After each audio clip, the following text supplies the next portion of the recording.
Election का time था। एक कैंडिडेट खड़ा हुआ बस्तर के इलाके से। कवासी लखमा का नाम सुना है आपने?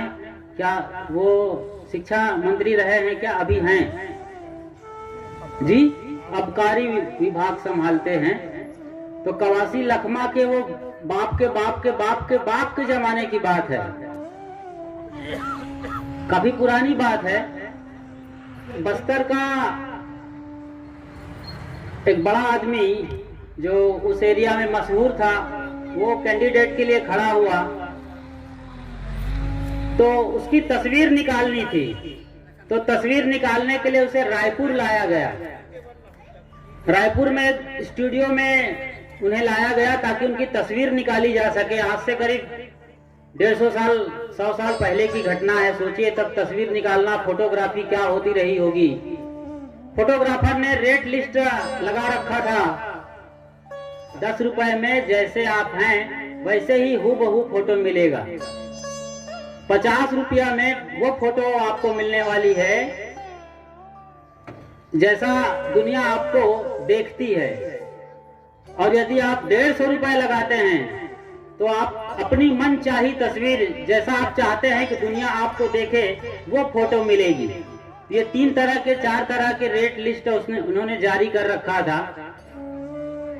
वो आदमी जो बस्तर का सीधा साधा गांव का आदमी था, उसने कहा कि यही 10 रुपए वाला फोटो ले लो फिर मेरा। 10 रुपए की तस्वीर में वो राजी हो गया, क्योंकि मैं जैसा हूं वैसे ही फोटो ये खींच के मुझे देने वाला है। सोचिए जरा, आज दुनिया में क्या हो रहा है। हम जैसे हैं उसमें राजी नहीं हैं, हम कुछ और दिखना और दिखाना चाहते हैं।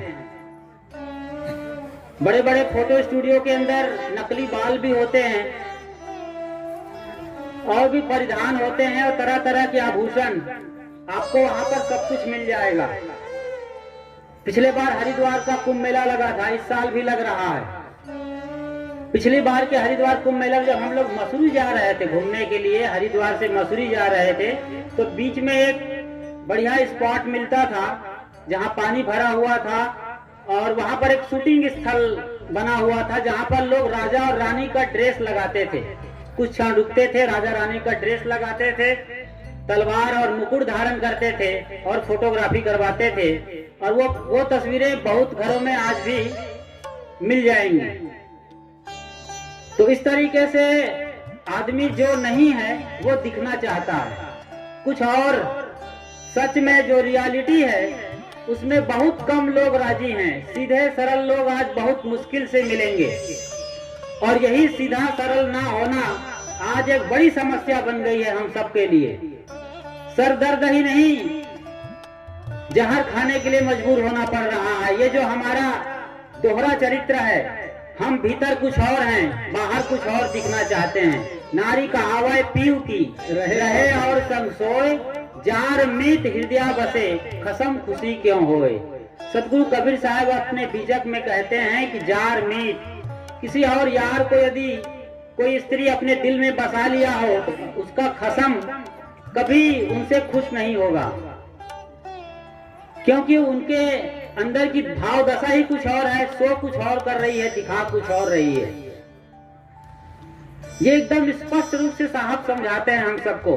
आपके घर आंगन की बात बताते हैं, आपकी जिंदगी की घटना को सामने रखते हैं, एक बड़ा सा उदाहरण देते हैं बहुत छोटी सी बात को समझाने के लिए। और यही उनका ये तरीका पूरी दुनिया को उनका दीवाना बना देती है। कितने आराम से बड़ी बात को वो सबके सामने रख देते हैं। तो हम एक बड़ी चूक करते हैं, उसी चूक पर मैं आज आपसे चर्चा कर रहा हूं। वो ये कि हम कभी भी अपना असली चेहरा प्रकट नहीं होने देते। हम कुछ ना कुछ छुपा लेते हैं, बचा लेते हैं अपनों के बीच। जो अपने निकटतम रिश्ते हैं वहां भी उन्हें हम छुपाते रहते हैं। इसलिए वो सामने वाला चूंकि हमें पूरी तरीके से जानता है, अच्छी तरीके से जानता है, हमारे अंदर क्या प्लस पॉइंट है, क्या माइनस पॉइंट है, और फिर वो रिश्ता जिसकी हम इच्छा करते हैं, संबंधों में जो मजबूती चाहते हैं, एक अटूट रिश्ता चाहते हैं, जहां कोई किसी तरीके की दखलंदाजी ना हो और कोई गैप ना आए, उस गैप को ना आए, इसलिए सोचते सोचते वो गैप और दरार में बदलता चला जाता है, और एक दिन वो दोस्ती, वो पार्टनरशिप टूट जाती है, और आदमी न जाने क्या क्या करता है। वो आप आए दिन के अखबार के बैनर हेडलाइंस में पढ़ सकते हैं, या टीवी की ब्रेकिंग न्यूज में देख सकते हैं, सुन सकते हैं। रद्दी से रद्दी खबरें टीवी के ब्रेकिंग न्यूज बनते हैं, अखबार के बैनर हेडलाइंस बनते हैं। क्या हो रहा है? हर दिन ये मार धार, हत्या, बलात्कार की खबरें आती रहती हैं। क्यों? क्योंकि हम पूरी तरीके से अपने को प्रकट नहीं करते हैं। सुशांत सिंह राजपूत, उसके साथ सच में क्या हुआ है मुझे नहीं मालूम। 4 दिन टीवी वाले खूब चिल्लाए, अब तो लगता है जैसे वो दूसरे ग्रह की खबर थी, उस पर कोई चर्चा नहीं होती है। वरना हफ्ते दिन, 10 दिन, महीने भर, पूरे दिन भर न्यूज चैनल पर उसकी खबरें चला करती थी। मैंने उसके डेथ स्टडी से ये पाया कि उनके पास कोई एक आदमी नहीं था जिसको वो अपनी पूरी बात खुल के बता सके। अपनी सारी बात को कोई आपका सुनने वाला हो तो आप कभी भी फांसी के फंदे पर नहीं चढ़ेंगे, कभी भी नहीं चढ़ना चाहेंगे, कभी पसंद ही नहीं करेंगे, क्योंकि आपका वो हितकारी, आपका वो मित्र, आपका वो प्रेमी आपको हर हाल में बचाएगा। वो प्रेमी कोई सदगुरु हो सकते हैं, कोई संत भी हो सकते हैं, आपके घर के कोई बड़े बुजुर्ग भी हो सकते हैं, जो आपको हर हाल में बचाना चाहेगा। अपनी तकलीफ को हम खुल के रख नहीं सकते हैं, ये बड़ी समस्या है आज। न तो हम अपनी सास से रख पा रहे हैं, न अपनी बहू से, न अपने बाप से, न भाई से, न ननद से, न जेठान से, और नहीं और रिश्तों से। क्यों नहीं बांटते हैं? क्यों हम खुल के नहीं आते हैं? क्यों एक हम अपना रूप बचा लेते हैं, छद्म रूप? जैसे कि हमने इस कहानी में देखा, कहानियां 100 में से 99 झूठी होती हैं, मगर कहानी का सच कभी झूठा नहीं होता। कहानी जो हमें सिखाना चाहती है सबक, वो सबक हमेशा 16 आने सच होता। इस कहानी में हमने देखा कि वो आदमी जंगल का सीधा साधा, जिसे अनपढ़ गंवार कहा जाता है, वो 10 रुपए के फोटो खिंचाने में राजी हो गया कि जैसा मैं हूँ वैसा ही फोटो मेरा होना ही चाहिए, और वो राजी हो गया। बाकी दुनिया में आज हम जैसे हम हैं उसमें कभी राजी होने वाले नहीं हैं, कुछ और ही तरीके की फोटोग्राफी चाहेंगे, और इसका ताजा सबूत है सेल्फी फोटोग्राफी। सेल्फी में मुस्कुराहट जरा भी नहीं है, मगर हम जानबूझकर एक चोंच निकालते हैं अपनी, और ये शायद ये चोचलापन है, वो हम शो करते हैं और बाकायदा स्टेटस डाल देते हैं फेसबुक में, या फिर डीपी लगाते हैं व्हाट्सएप में कि हम दुनिया के सबसे खुशहाल आदमी हैं, और बाकायदा कमेंट्स चाहते हैं, और जो हमारी तारीफ करते हैं उन्हें हम अपनी आंखों में बसा लेते हैं, उन पर फिर कसीदे करते हैं।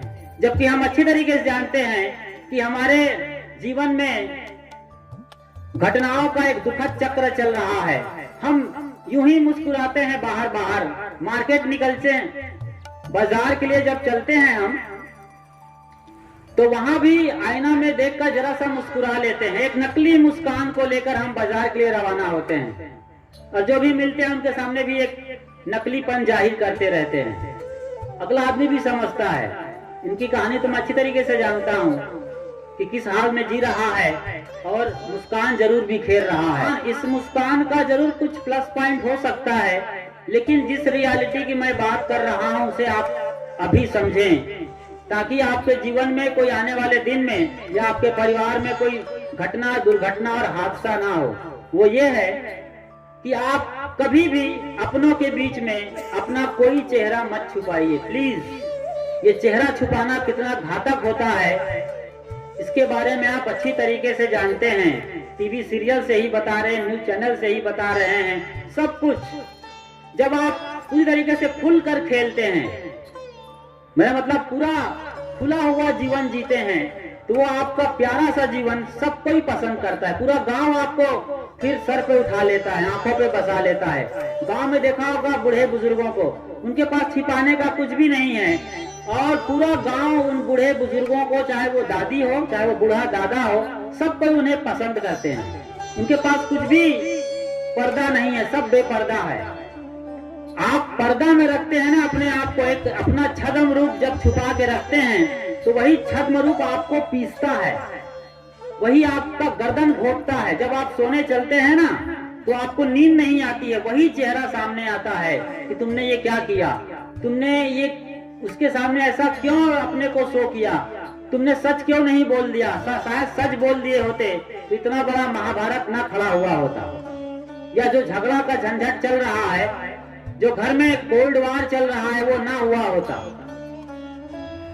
तो सीधा होना चाहिए, सरल होना चाहिए, उसके साथ साथ एक खुलापन होना चाहिए। सदगुरु कबीर साहब की साधना सहज साधना है, वहां कुछ भी बनावटी नहीं है।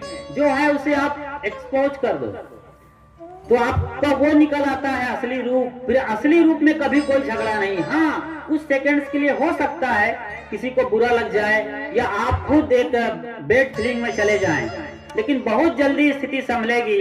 अगला आदमी भी समझ जाएगा कि कितने दिल के साफ पाक आप आदमी हैं, और वो तुरंत आपको एक्सेप्ट कर लेगा कि इनके अंदर कुछ भी डबल माइंड नहीं है, दोहरा चरित्र नहीं है। वो जैसे भीतर हैं वैसे बाहर प्रकट कर देते हैं। तो ये कला हमें आनी चाहिए, वरना एक कला के बीच रे विकल हो सब ठाव। ये कला जब हमसे विदा हो जाती है और हम शायद किसी और कला के दुष्चक्र में फंस जाते हैं, अपने को छुपाना चाहते हैं, तो वो छुपाना हमारे लिए महंगा साबित होता है। कभी भी गौर करिएगा, मैं चलते चलते वो लाइन फिर दोहरा दूं कि वो ये है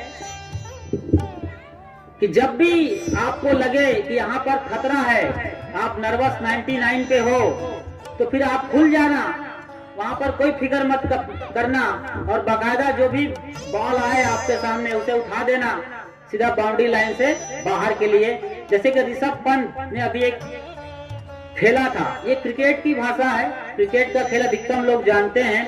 मतलब वो आदमी खुल के खेला, बगैर डर बगैर फिक्र के अपनी जिम्मेदारी को समझा, तो हारा हुआ मैच, जो अब तक के टेस्ट क्रिकेट के इतिहास में ऐसा कोई मैच नहीं हुआ है, वो मैच जीता।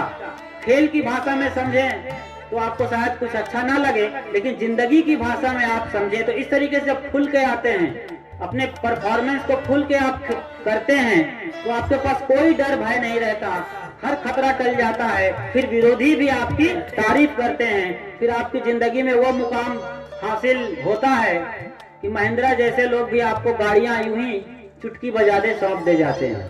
तो आपकी जिंदगी में भी ऐसा पल आए कि आप स्वयं खुल के खेलें और दुनिया वाले आप सबको अपने आंखों में उठा लें, अपने आंखों में बसा लें, और आपकी जय जयकारा हो, एक जिंदगी बन जाए जिसको आने वाली पीढ़ी भी याद करे। बस इन्हीं वचनों के साथ कि आप खुल के जीना शुरू करें और भीतर कोई दोहरा चरित्र ना रखें, कोई पर्दा ना रखें, और खुलकर जीते जीते अपना जीवन आनंद पूर्ण कर लें। साहेब बंदगी साहेब।